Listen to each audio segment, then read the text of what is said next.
So my brand new 300 TE had a Kickstarter installed on it, and I've been having some troubles starting the bike with the Kickstarter. So I reached out to a few people and made some inquiries, and also talked to Chicken about this, and kind of determined I've been having trouble kickstarting the bike myself when it's cold, and it's been taking a lot of kicks to start it. E-start works fine, fires right up, and every time I cycle the Kickstarter through on my 300, the fuel pump primes, the lights on the dash come on just like they should. But after talking to a few people and then having Chicken here a few days ago, he jumped on my bike and he kickstarted it cold on the second kick, I think, wasn't it? Yeah, it was second or third, something like that. So he had a pair of work boots on, and I've been trying to kickstart it with sneakers on, and I've chewed my sneakers up, and we're kind of determined that I just haven't found the right sequence yet for starting this bike, especially without having motocross boots on or heavy sole boot, and I'm probably just not kickstarting it correctly. So what do you normally do? We were just talking about this with a brand new bike, Chicken, you know, as far as breaking the bike in, especially with brand new components like the Kickstarter. Well, the braking procedures always a fun discussion, right? You've got numerous people that will have their own thing, and I've got my own sequence of what I do. And the easiest thing for me is to get the bike down, get it to the pit, and we're fortunate enough to have a big area, and basically I'll run the bike up to temperature. I'll bring it up to, you know, second, third gear, fourth gear, just idling basically through the gears, make sure the transmission's good. And then on the return, I'll bring it up about quarter or half throttle and bring it back down, right? Bring it up, load it up, bring it down, just get the heat in the motor and let it cool off. You know, it's my process of doing it. Bring it back to the truck, let it cool all the way down while I check all the bolts, check my torques. You retorque everything too after you? I do. I don't put the torque wrench on the case bolts or anything like that. Yeah. It's more of a feel thing with that, but you know, the wheels and the sprocket and stuff like that, just the spokes especially. The spoke after the first big run, I found the KTM's and the Husqvarnas right at the rim lock. They'll loosen up their spoke. Yeah. I've broken two right at that point, but all on my 450. So it's a lot of people don't even pay attention to their spokes at all, ever.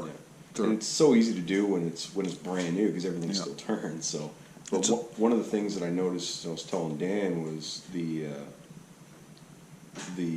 when the bike's brand new, you're gonna find. I'm Dan, aka Uncle Gnarly. So when the bikes are brand new, what you'll find is you'll come into a corner and you'll put a little bit of pressure on the rear brake and the bike will stall. Right? There's so much.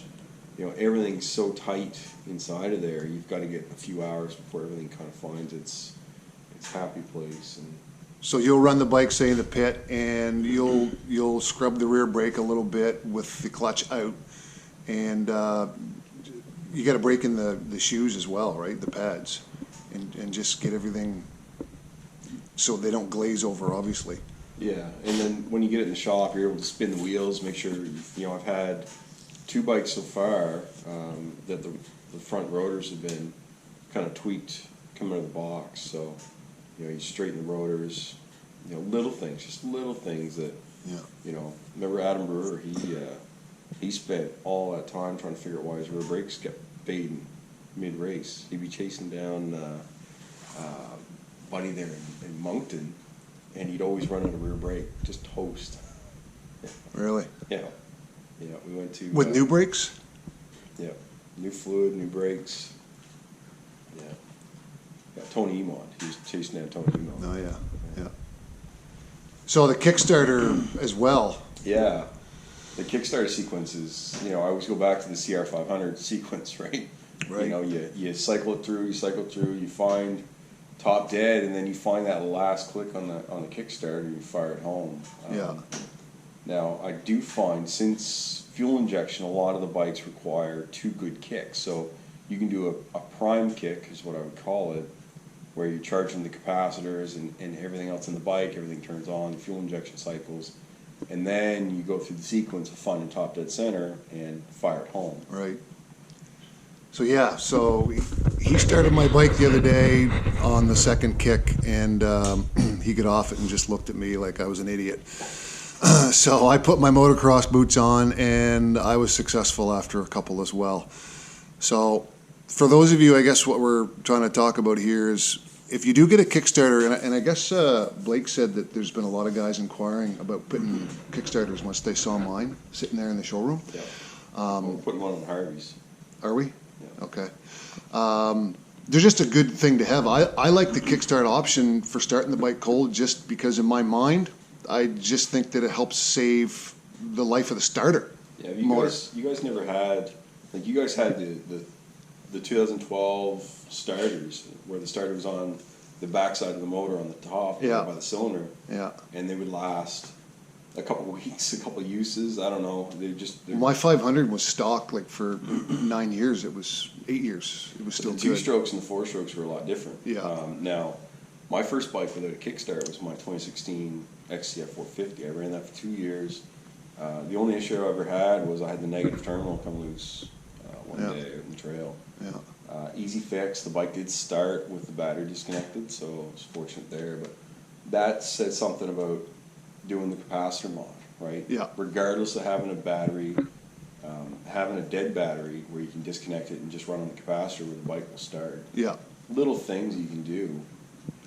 Yeah, and I could put a capacitor on this as well, but the capacitor is only good for starting the bike with the kickstart only when the battery dies 100%. And I had one on my 500 I built, and it did kickstart the bike for sure, but it's probably only going to be good for getting you to the woods back to your truck, you know, and then obviously you got to buy a new battery. But once your battery goes low enough, it just won't read. The voltage just goes crazy, and the electronics just won't read properly, and it'll send crazy voltage patterns to the system, which is what the capacitor is good for. So we got a package from these guys. I don't know if you can read it.